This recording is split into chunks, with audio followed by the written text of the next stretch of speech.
खुलुमबाय स्टुडिअ दं आं राजीब बसुमतारी दिपेन बर' बिथाङा सलमान खाननि स्टाइलजों खामानि मावनो थांखि लादों। बीपीएफ दलनि सा 100निबो बारा गोख्रों लाइमोनफ्रा उदालगुरि विधानसभा बियाबाव यूपीपीएल दोलोआव हाबफैबाय आरो बे समाव दिपेन बर' बिथाङा फोरमायदों सलमान खाननि सावथुन बायदि साबाया सा 10खौ लाबोगोन आरो सा 100खौ आरो सा 100आ 1000खौ लाबोनायनि बायदि एबा सलमान खाननि सीन बायदि सिस्टेमाव यूपीपीएलआव खामानि मावनायनि बाथ्रा बुंदों दिपेन बर' बिथाङा। बे समाव साबाया सा 10 आरो सा 10आ सा 100 आरो सा 100आ 1000 लाइमोनफोरखौ एबा सोद्रोमाफोरखौ लाबोनाय जा सलमान खाननि सीन बायदि स्टाइलाव खामानि मावगोन होननानै एबा सिस्टेमाव खामानि मावगोन होननानै बाथ्रा बुंदों दिपेन बर' बिथाङा। जाय समाव बीपीएफ काउन्सिलाव सरकार दागासिनो दं बेबायदि समाव बीपीएफ दोलोखौ सा 100निबो बारा लाइमोनफ्रा बीपीएफ दोलोखौ नागारनानै दिपेन बर' बिथांनि जा उदालगुरि विधानसभा बियाबनि बिजाथि दिपेन बर' बिथांखौ मदद होनो थाखाय बीपीएफ दोलो नागारनानै यूपीपीएल दोलोआव जगदान जाफैदों। दानिया फैदो बिदिब्ला दिपेन बर' बिथाङा माबोरैहाय उदालगुरि विधानसभा बियाबाव सलमान खाननि सिननि जा सिस्टेम जा स्टाइल बेबायदि खामानि मावनायनि बाथ्रा बुंदों बे बुंनायखौ नोंथांमोननि गेजेराव लाना फैदिनि। बे युथआ ज' जादों बिसोरो न'आव थांनानै साबा कालेक्ट खालायगोन बे साबाया दजन कालेक्ट खालायगोन आरो जेरैबायदि सलमान खाननि सिनेमायाव बे माने साबाया दजना 100 जना 1000 जन जि मोनसे चेन सिस्टेम खालामदोंमोन बे एके चेन सिस्टेमा दिनै जोंनि गेजेराव फैदों। थारैनो जोबोद मोनसे बरायनो गोनां आरो धन्यबाद होनांगोन यूपीपीएल दोलोआव उदालगुरि विधानसभा समष्टिनि टिकेट फोसावनायनि उनाव आरो रायजो राजाया जेरैबायदि जोंखौ अननाय जोंनि आशीर्बाद जि दा होदों बे गासै थासारिखौ नायनानै उदालगुरि विधानसभा समष्टिनि प्राय जोंनि युथ जायफोर यां जेनेरेशन जिखिनि माने जुब शक्ति होनना बुङो बे लाइमोन सेंग्रा सिख्ला बयबो दोलो फैनानै यूपीपीएल दोलोआव जइन जाफैदों आरो माखासेया बुंदों जे जोङो सारखौ देरहाहोग्रोगोन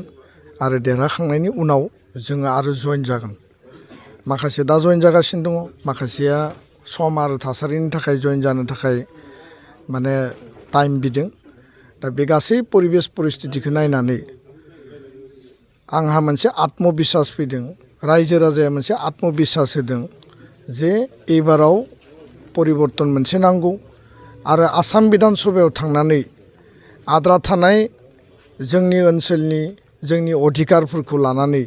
जाहाथे जुजिनो हायो रायजो राजानि जौगानाय गोरिब गुन्द्रानि जौगानाय जोंनि अभाब अभियोग जोंनि जेंना जेंसिखौ सुस्रांनो हायो आरो बे मोनसे थांखि आरो माने नोजोरजों उदालगुरि विधानसभा समष्टियाव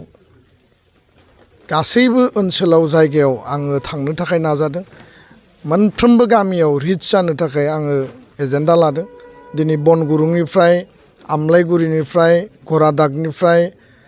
आरो गुबुन जायगानिफ्राय जिखिनि युथ फैदों बे युथआ ज' जादों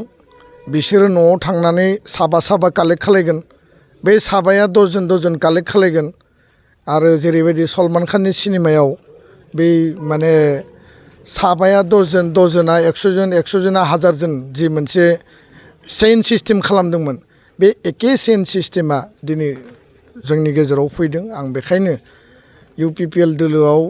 दिनै जइन जाफैनाय साफ्रोमखौबो आङो गोसो गोरबोजों बरायबाय। आंबो एसे रिक्स लादों आं बिथांमोनखौबो बुंदों नोंथांमोनाबो रिक्स ला आरो मोननैबो जि शक्तिया ज' जानायनि उनाव उदालगुरि विधानसभा समष्टियाव जोंहा बहुदा बुंदों बिराद चेलेन्ज दङ आङो जेबो चेलेन्ज नुवाखै 100% जों देरहागोन माने देरहानाया बेयाव 100% आरो बे मोनसे आत्मबिश्वासखौ लानानै जों आवगायगासिनो दङ। रायजो राजानि जेंना सुस्रांनो फैदों आरो आं बुंदों जे रायजो राजाखौ सिबिनायानो जोंनि परम धर्म। सारा गोदानै मोनसे बिथांखि फोसावनो नाजादों लाइमोनफोरनि थाखाय सुपार 46 होनना बुंदों बेयाव मा 8टा गेरान्टि समष्टि केन्द्रिक पार्टिया पार्टि लेभेलाव गोजौ दैदेनगिरिफ्रा पार्टि लेभेलाव जिखिनि इलेक्शन इस्ताहार मेनिफेस्टो बेयाव फोसावगोन नाथाय केन्डिडेटनिफ्राय स्टेरिं कमिटिनिफ्राय जों ज' लोगो नांनानै उदालगुरि विधानसभा समष्टियाव जि प्रब्लेम जोंहा जेंना जेंसि दङ बेखौ 8टा गेरान्टि 36टा कमिटमेन्ट प्रतिश्रुति जोङो मोनसे फोसावदों आरो बेयाव जोंनि यां लाइमोनफोरनो मुख्यमन्त्रि आत्मनिर्भर अखमनि गेजेरजों 2 लाख थाखा होनांगौ बेजों लोगोसे माने उदालगुरिनि समष्टिनि नामा जिहेतु 46 बेखायनो उदालगुरि सुपार 46 बेयाव कचिं ओरिएन्टेशन बायदिसिना हाबाफारि जागोन आरो जोंनि जायफोरा फरायनाया जोब्बाय बिथांमोनखौ एंगेजमेन्ट खालामनो थाखाय बिथांमोननि एमप्लयेबिलिटिनि थाखाय बिथांमोननि खामानि मावनानै जिउखौ दैदेननो हानायनि थाखाय इन्डास्ट्रियावनो जा एन्टारप्रिनियरशिप जा स्किल ट्रेनिं जा बेबायदि माखासे प्रजेक्ट्स आरो प्रग्राम जों लादों आरो बेखायनो जायफोरा आपकामिं फरायगासिनो दङ बिसोरनि थाखाय सरकारि साख्रि आरो साख्रिखौ जोङो बोरैहाय मोननो हायो बिनि थाखाय कचिं ट्रेनिं आरो जायफोरनि फरायनाया जोब्बाय माने गुबुन गुबुन सेक्टराव फार्मिंआनो जा गुबुन गुबुन सेक्टराव खामानि मावनो जायफ्रा गोसो दङ बिनि थाखायबो जोङो मोनसे प्लेनिं आरो पलिसिजों जोङो आवगायदों आंहा बिसास दङ जे खामानिखौ आङो 25 बोसोराव मावबाय दा बे खामानिखौ बे अभिगताखौ नैबे फैबाय थानाय विधानसभा बिसायख'थियाव देरहाखांनायनि उनाव उदालगुरि विधानसभानि 1,70,000 भटार रायजो राजानि जौगानायनि थाखाय 100% दु अर दाय खामानि मावगोन गोजोन्थों।